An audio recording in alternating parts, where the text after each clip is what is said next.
तीन शिक्षा और प्रायश्चित। रामेश्वर नाम का बढ़ई एक रात अपनी बैलगाड़ी में सवार होकर अपने घर को जा रहा था कि रास्ते में उसे घायल अवस्था में फटे हाल एक व्यक्ति धरती पर गिरा पड़ा मिला। बढ़ई पहले तो कुछ डरा, किंतु फिर मानवता के नाते उसकी मदद करना उसे ठीक लगा। वह उस घायल व्यक्ति को उठा के अपनी बैलगाड़ी तक लाता है और उससे उसका नाम पूछता है, किंतु वह रहस्यमयी घायल व्यक्ति चुप रहता है। बार बार पूछने के बाद वह व्यक्ति अपना नाम बताता है, भूतनाथ। नाम सुनकर रामेश्वर कुछ घबरा जाता है, किंतु फिर भी उसे लेकर अपने घर पहुंचता है।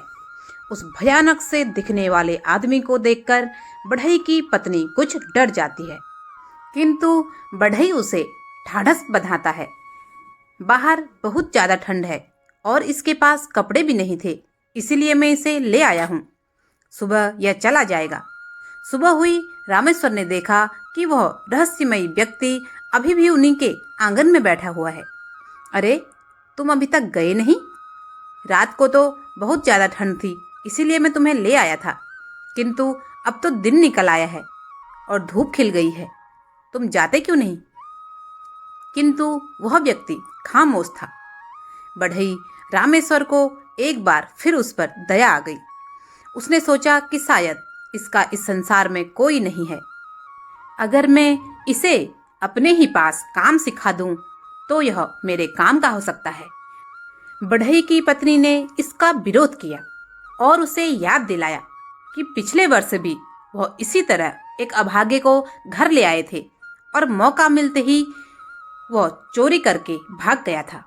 किंतु रामेश्वर बहुत ही सज्जन व्यक्ति था और बिना विचलित हुए बोला, संसार हर तरह के प्राणियों से भरा हुआ है, उन्हें देखकर हम अपने कर्म की गति को बदल नहीं सकते। रामेश्वर ने भूतनाथ को बढ़ई का कार्य सिखाना शुरू किया और यह अजीब ही चमत्कार था कि एक ही बार सीखने पर भूतनाथ रामेश्वर से भी कहीं अधिक सुंदर लकड़ी की आकृतियां और मूर्तियां बना रहा था। भूतनाथ से कई बार रामेश्वर बढ़ई ने उसके बारे में जानना चाहा, पर वह हर बार यही कहता, सही समय आने पर आपको पता चल जाएगा। एक दिन शहर से आए हुए एक धनवान व्यापारी ने जब उनकी बनाई हुई खूबसूरत मूर्तियों को देखा, तो उसने बहुत अच्छी कीमत देकर उन मूर्तियों को खरीद लिया। कुछ ही दिनों में ही रामेश्वर की बनाई हुई चीजें अच्छे दामों में बिकने लगी और वह संपन्न होने लगा और उसकी ख्याति भी फैलने लगी। इस क्रम में एक दिन उसके पास राजा का सेनापति अपने सैनिक के साथ आया और उसने बढ़ई रामेश्वर से कहा, रामेश्वर, हमने बहुत सुना है तुम्हारा नाम और तुम्हारे काम के बारे में। हमें अपने लिए एक बहुत ही सुंदर और अनोखा पलंग बनवाना है। 10 दिन का समय है तुम्हारे पास। यदि हमें पसंद आया तो हम तुम्हें 1000 स्वर्ण मुद्राएं देंगे और यदि पसंद नहीं आया तो तुम्हारी गर्दन कटवा देंगे। रामेश्वर डर गया। वह सेनापति को मना भी नहीं कर सकता था। उसने पलटकर भूतनाथ की ओर देखा। भूतनाथ के चेहरे पर हंसी के भाव थे। उसने रामेश्वर की ओर गर्दन हिलाते हुए हाँ में इशारा कर दिया। भूतनाथ के भरोसे रामेश्वर ने हाँ कर दी और सेनापति अपने सिपाहियों के साथ चला गया। रामेश्वर ने हाँ कर तो दी थी, किंतु अब वह घबराहट के मारे पागल सा होने लगा।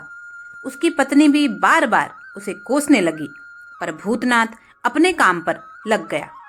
किंतु 4 दिन बीत जाने के बाद भी कोई ढांचा तैयार नहीं हुआ और सिर्फ लकड़ियों की बल्लियां ही दिखाई दे रही थी। रामेश्वर का धैर्य भी अब जवाब देने लगा और वह भूतनाथ पर भड़क उठा। अरे मूर्ख, अगर मुझे मरवाना ही है तो इस तरह से तड़पा क्यों रहा है? सीधे मार ही क्यों नहीं देता? 4 दिन हो गए हैं और अब तक यहाँ लकड़ियों की बल्लियां ही तैयार करके रखी हैं तूने। जल्दी तैयार कर। आखिर 10 दिन बीत गए और रामेश्वर ने देखा कि कोई पलंग तैयार नहीं हुआ, बल्कि पलंग की जगह अर्थी जैसी दिखने वाली सीढ़ियां बना दी हैं भूतनाथ ने। भूतनाथ को देखकर उसे ऐसा क्रोध आ रहा था कि अभी पीटना चालू कर दें, किंतु अब कुछ नहीं हो सकता था। राजा के सिपाही आए और रामेश्वर और उसकी पत्नी सैनिकों के पैरों पर गिर पड़े। हमें क्षमा कर दीजिए, हम पलंग बनाने का अपना वादा समय पर पूरा नहीं कर पाए।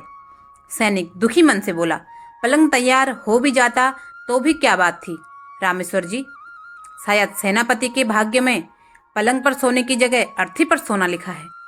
कृपया एक अर्थी ही बना दीजिए। पता नहीं क्या हुआ, कल रात हृदयघात से सेनापति की मृत्यु हो गई।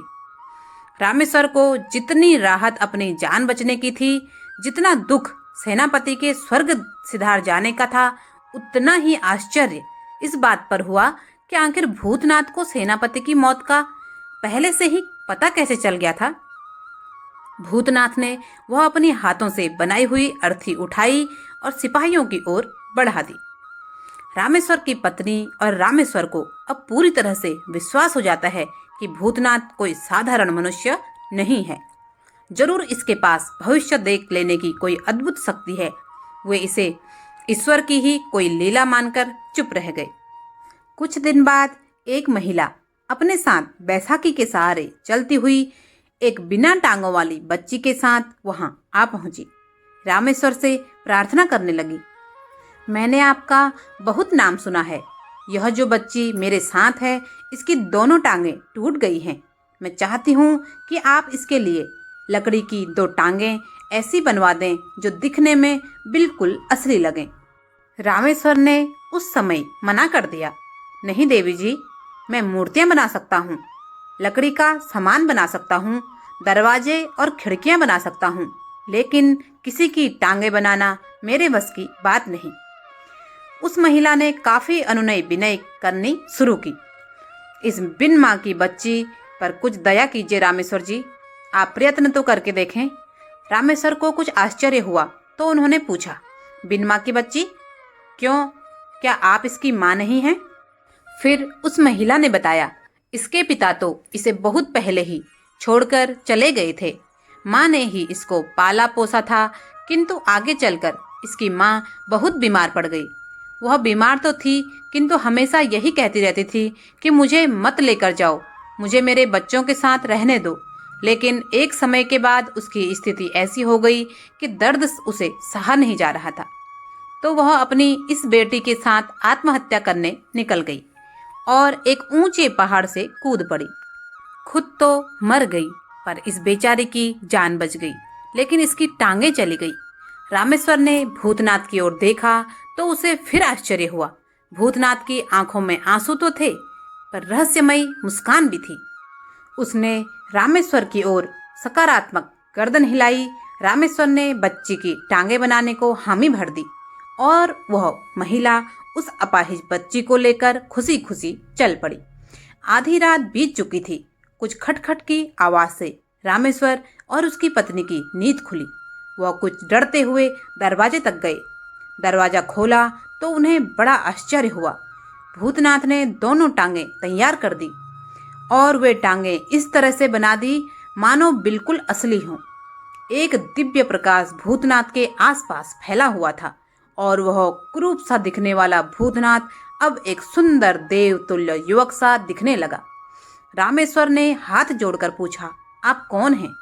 भूतनाथ ने हाथ जोड़कर आज अपने बारे में सारी बातें बताई।